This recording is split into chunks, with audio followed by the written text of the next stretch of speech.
Hey, what's up, everybody? It's Purpose Driven Life Sports, and I'm back here for another NBA video. So today is my NBA Finals preview and breakdown for Game 3. So, series tied 1-1. We got Warriors with some key injuries. They're without Kevon Looney for the rest of the series. Klay Thompson is questionable with a hamstring injury, though he says he can't see himself not playing. It's ultimately in the hands of the training staff because, of course, this is a long series, and they rather have him, healthier, make sure that he's not compromised rather than just, playing him in this game. And then you got Kevin Durant, who I'm pretty sure people had the feeling that he was going to play in Game 3. I was optimistic, but it seemed unlikely just because of how long he's been out. He hasn't been doing much on-court work. He's not practicing with the team, really, even though in the playoffs you're not doing scrimmages or 5-on-5. It's really just individual on-court work, running through plays. So the fact that he's not doing that just really tells you that there is still some progression that needs to be made. But other than that, the Warriors are going to really have to compete. And to me, they can still win this game because they have a Draymond Green and a Stephen Curry. And you have a Demarcus Cousins, who I expect for them to kind of, really go run the offense through him more, especially because the fact that you might be without Klay, you're going to need another score. And if you have an inside punch and then you have an outside punch with Steph Curry, that could potentially work to a great deal. Now, how's that going to work? Well, think about this. Because the Warriors are probably going to see a bunch of box and one, what I kind of think is that Demarcus Cousins is either going to flash in the middle of that box and one, or how I showed you guys this yesterday, because the box one is like, so say this is the top of the key, the free throw line, there's always a guy here and there's always a guy on the other side, and there's a guy at the bottom near the basket and there's a guy on the other side. Demarcus Cousins could be here potentially in the middle to where the Warriors are angled so they can enter it to him in the post.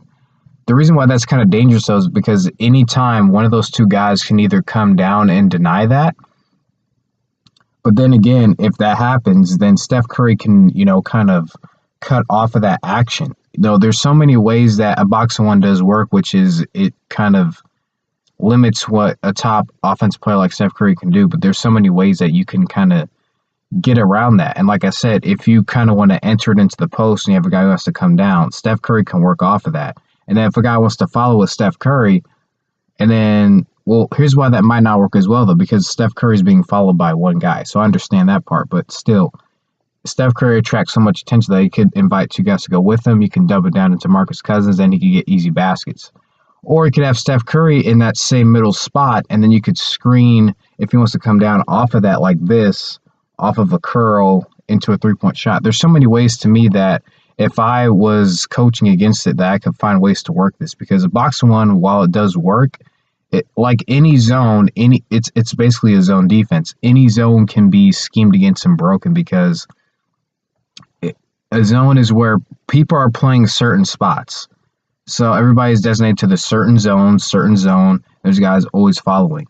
If you can kind of get a guy out of the zone, or you can kind of put two people in that certain zone to occupy it, then the zone can be broken, because there's only so much space a guy can cover. And if you got two guys in there occupying that space, well, the defender's at a disadvantage. So there's that to think about. And also, before I move on to Toronto's side, I do expect Steph Curry to actually show up. There hasn't been any news about dehydration or anything like that, which they probably would have reported. But I think Steph Curry, to me, even though in Game 2 he was off, he shot only 6 of 17. Steph Curry does step up in moments, despite what people say. Steph Curry stepped up in the Houston game. How do you score 33 points in the second half, but you're not a clutch player? And averaging 36 a game against the Portland Trailblazers, while they're not an elite team, Portland is very good in their own right. So I really have trust in this Warriors team. I think they will step up to the plate. And then for the Raptors, the thing that worries me about the Raptors is that it's so much inconsistency on the part of other guys surrounding Kawhi Leonard, because he can have a great game, which I've seen so much in these playoffs, but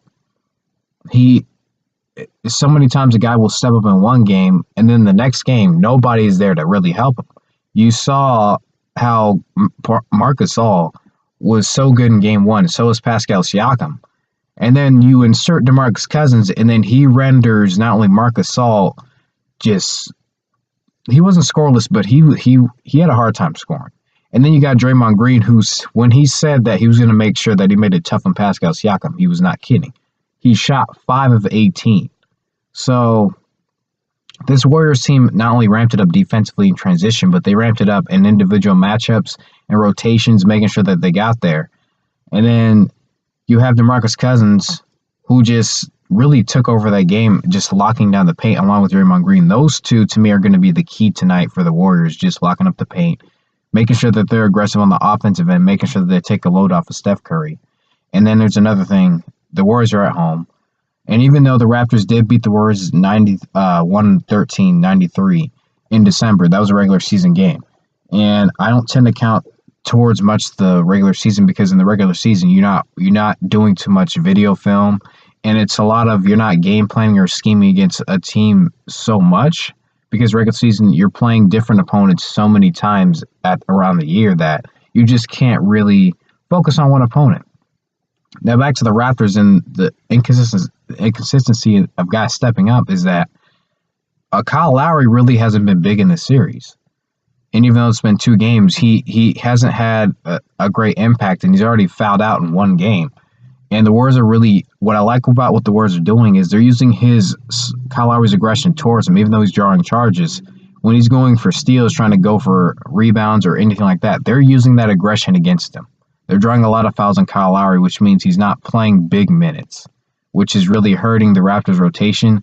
And then you're seeing more of Fred VanVleet, who to me he's a backup point guard, and he's a guy who comes off the bench to make an impact. He's not like a guy who should be playing big minutes. He's a guy who you play in long spurts, not big minutes. So Kyle Lowry, he's just got to play more smarter. And then for Kawhi Leonard, he's really having a tough time really against Klay Thompson and Andre Iguodala, 2 of the smartest defenders in the league.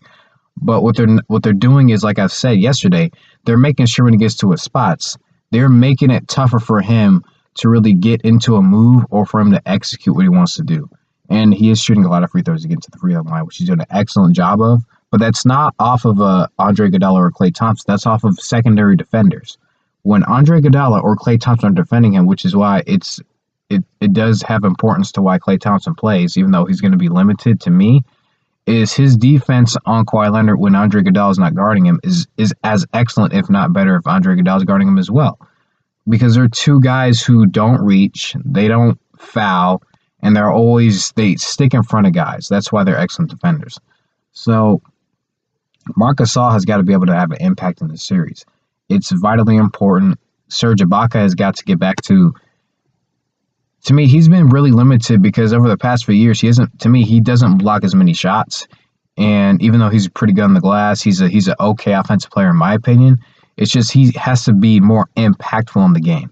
That's why I have a problem with choosing a Toronto in this series because I know what I'm going to get from a Golden State team because I've seen them through the years, through adversity, through many different situations.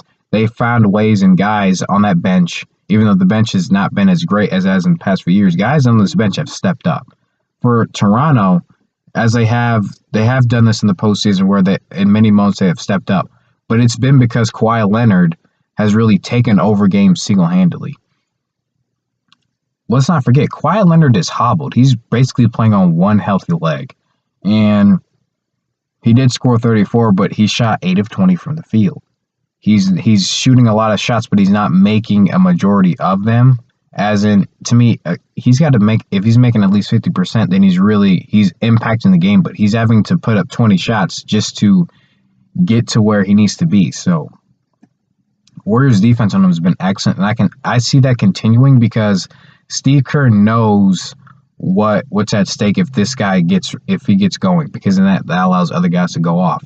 So if I'm going to make a final prediction, I already told you guys I predicted yesterday. I'm going to stick with it. I see Golden State winning this game. And then another key I have is, like I said earlier in the video, is that Golden State's crowd, they know this is the last run here in Oracle Arena because they're moving across the bay. They're moving to San Francisco. This is the last hurrah, basically, besides Game 4 and a potential Game 6, which I see this series probably going 6 games. But if the Raptors lose this game tonight, because like in the Houston series, you lose a Kevin Durant, Houston has all the chance in the world to either win a game 6 and then turn into a game 7, or win a game 6 then win a game 7, which I already thought Warriors were going to win game 6, period. A Raptors team that loses this game with as many injuries as Golden State has, you potentially rip the heart out of Toronto, because then you're saying, as a Golden State, it does not matter what you do, we will find ways to beat you. And to me, Golden State has proven that time and time again. That's why I'm picking them to win this series. That's why I'm picking them to win this game. I think they will ultimately find a way, and somebody, and I think Steph Curry, this is his game, they're going to step up, because I think they're relishing this moment. I see them right now, they are motivated as ever. They are motivated. That's why they weren't worried about game 1. They knew that they were going to be rusty. They knew they didn't play as hard. That's why you saw game 2, they played hard. And some say they got lucky, which to win a finals, you have to get lucky. But they're motivated. They want this. They believe. And I believe them too. I think Golden State wins this series, but I see them winning game 3. Game 4, I can see them winning. So what you're seeing from me is I have ultimate confidence. I don't worry about this team. I have no reason to worry about this team. I worry about the Raptors a lot, because I don't know if you can get enough contribution for them to win a game. So it's going to do it for this video, guys. This is my breakdown on the NBA Finals, my analysis, my thinking, how I think about this, what the matchups are. Not really per se matchups, but, how philosophies go, what Golden State has, what Toronto has. I mean, it's just, to me, this Golden State team has been through it all. And I did say earlier in the playoffs I didn't trust Toronto. I got some of that trust back, but if Toronto loses this game, this series to me is over, because Golden State's missing all these pieces.